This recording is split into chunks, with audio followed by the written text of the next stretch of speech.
Hi guys, welcome back to the channel. So I have a little follow-up from the story I did the other day, the one about the library in Davis, California, where a group were thrown out for misgendering because the library worker didn't care for the term males, didn't care for the term biological males when referring to transgender athletes in women's sports. So he asked them to leave. Former soccer player Sophia Lorey was given her speech talking about the opportunity she had as a female athlete, the opportunity she had playing soccer in college, and her fears that younger girls coming behind her will not have the same opportunities because of transgender athletes infringing upon women's sports. They didn't even let her get through the first few seconds of her speech before they interrupted her and objected to the use of her terminology, claiming that it went against California state law, misgendering apparently, even though what she was doing can't be classed as misgendering because she wasn't speaking to a specific person. But of course, her attempt to differentiate between biological females and biological males wasn't well received. The guy let his emotions get the better of him and basically asked them to leave. Now, a lot of people commented on this situation, some high-profile people who are involved in this whole debate, such as Riley Gaines. She commented, obviously offering her support.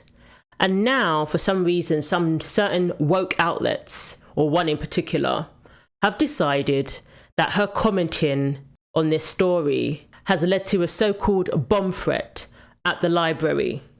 And now she is threatening legal action. She was in Milwaukee recently and she was met with a hostile crowd, basically chanting "F you, Riley," while holding up signs saying "love and not hate." Ready to scream your heads off? Are you ready to let Riley Gaines know that that fucking loser is not welcome here? Let's say one little chat before we get started to march. Let's say Riley Gaines, go away. Riley Gaines! Go away! Riley Gaines! Go away! Riley Gaines! Go away! Riley Gaines! Go away! Riley Gaines! Go away! Riley Gaines! Go away! Riley Gaines! Go away! Riley Gaines! Go away! You're not welcome here! And it's good to see that this thing didn't faze her. She actually joked about it. Some people didn't understand her satire and took her seriously when she said she was going to quit because of this terrible group saying "F you, Riley." You know, she was going to quit her activism and allow women's sports to basically be ruined because of this group. Yeah, right. So making light of the situation, she said, "For this reason and for this reason only, I'll be quitting my activism of fighting to protecting women's sports and single-sex spaces. Things like this have become far too intimidating and happen way too often. This was the final straw." And Jordan Peterson, who's a psychologist, perhaps took her tweet seriously, gave her a little pep talk saying, "Don't give up, kiddo. Take a break. Regroup. Strategize. Come back fighting and unstoppable. The psychopathic cowards and narcissists can't win, or everyone will lose." And then Riley responded, "It's not every day that arguably the most intellectually competent person falls for your satire." And she said, "Psych!" People still say that. "If you really think this does anything other than make me chuckle and resort to prayer for them, you would be wrong. Transgenocide does not exist. I'm advocating for the bare minimum, privacy, safety, and fairness for women. And I can swim." Very well said. Very well said. More from last night in Milwaukee. Shiver me timbers. I'm so scared. And it's good to see her take this in her stride after what happened to her at San Francisco State University, where she was basically ambushed and she was in a room for like 3 hours and they were saying that we would let her go if you give us money, ridiculous things like that. And the university didn't support her. No one apologized to her for what happened. They doubled down on supporting the activists. So it's great to see how much she's grown in her activism, how much she's grown in handling these situations. She can joke about it. It doesn't deter her whatsoever. So they're wasting their time, obviously. And clearly we know she's effective because if they're bothering to be protesting outside of the venue and, you know, using quite strong language for a young woman who's coming to just talk about her experience, it says a lot. It says a lot about how effective she's being. Riley Gaines' anti-trans harassment on social media linked to bomb threat on California library. It had nothing to do with Riley Gaines other than, she tweeted, obviously, she responded to this story, but yet they're trying to link it to her. So Pink News reports, anti-trans harassment peddled on social media by former US college swimmer Riley Gaines has been linked to a bomb threat at a California library. On Monday, the 21st of August, Mary L. Stevens Library in Davis, a city about 14 miles from Sacramento, received an anonymous bomb threat in a phone call that included anti-LGBTQ+ speech. The building and a nearby elementary school were evacuated. The threat came a day after the Yolo County chapter of Mums for Liberty hosted a meeting during which trans inclusion in sport was criticised. During the event, library staff were forced to repeatedly warn speakers that misgendering athletes broke the library's code of conduct. After continuing to misgender trans athletes, a staff member asked them to leave. The library code of conduct is the same code of conduct in any library. Be respectful, be quiet, don't make noise, allow people to speak if you're, at an event at the library. And they were following those rules.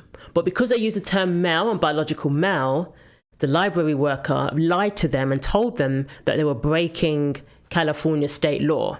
They had their First Amendment rights infringed upon at this public taxpayer-funded library. So they didn't break the code of conduct of the library. So that's the first inaccuracy. They were not breaking no code of conduct at the library. The library worker was offended that they used the term biological male. That's what caused this. So this is Riley Gaines' so-called part to play in this. Just before 9 a.m, Gaines reposted the video and wrote, "This is ridiculous, but not shocking. A female athlete's silence for calling a spade a spade." She went on to share the library's name and contact number with her 700,000 plus followers, and by 3 p.m. the library reportedly received the threatening phone call. And this is the incident where they said KCRA has helicopters flying over the Mary Stevens Library in Davis while police authorities clear the bomb threat at the site. Okay. We knew the name of the library worker from the video itself because he showed his name tag. I actually cut that out of the video because I didn't want anyone to accuse me of anything if this person was to get any form of harassment. So this is a screenshot. So Riley said, "Everyone call phone number. Press 1, 1, then 0 to get to the operator, So she encouraged people to call and complain. That is not out of the ordinary. You're allowed to call and make a complaint. Especially a public funded taxpayer facility, you're allowed to call and make a complaint.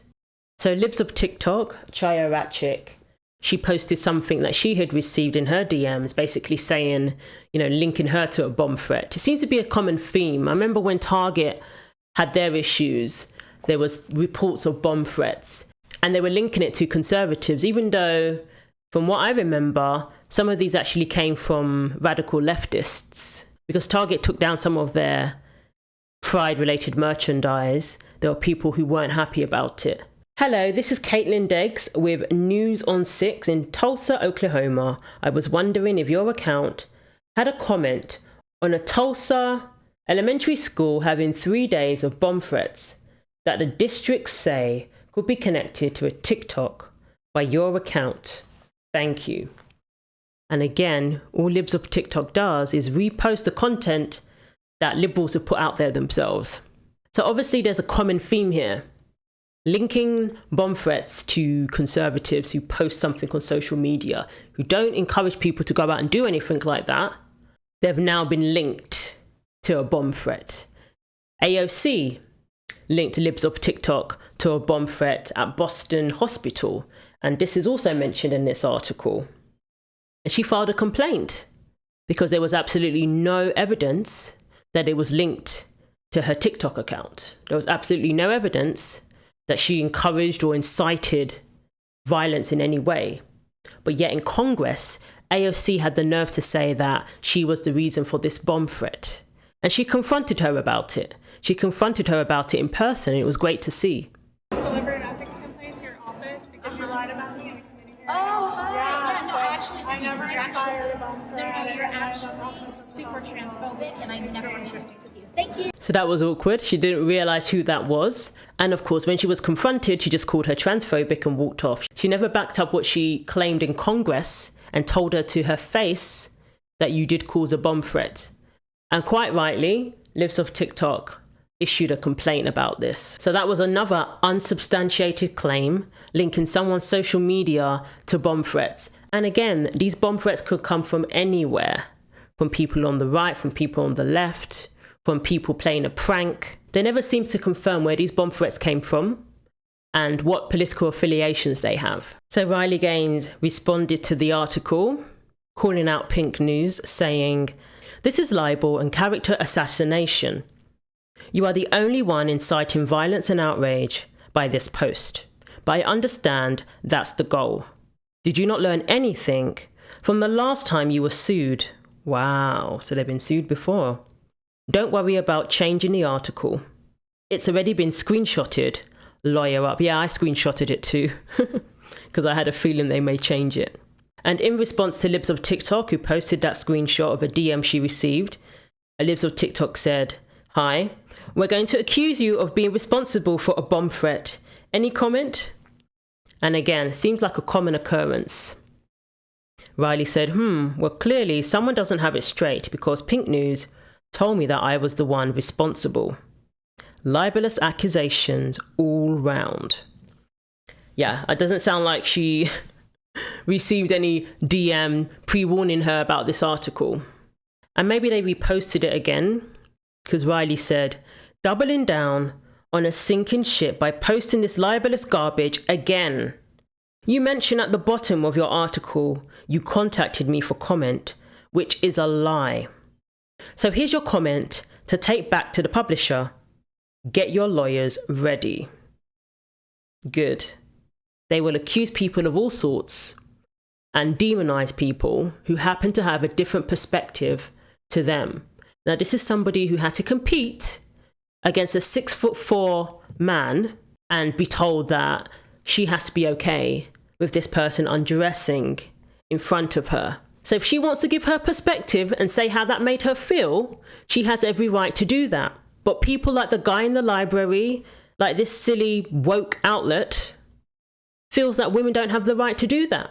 It does seem to be a common theme, attaching bomb threats to people who speak out against gender ideology, to people who speak out against various elements of woke culture.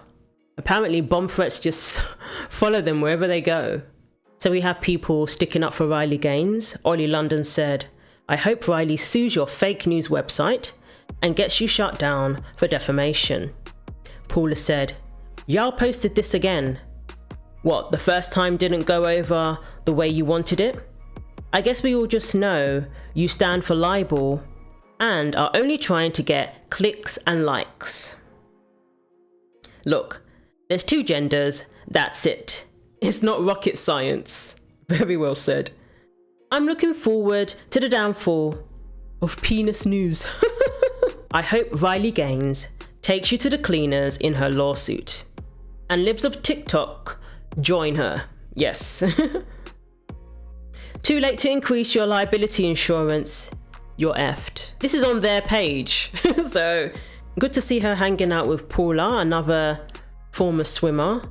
Me and Riley not quitting activism. Good try, protesters.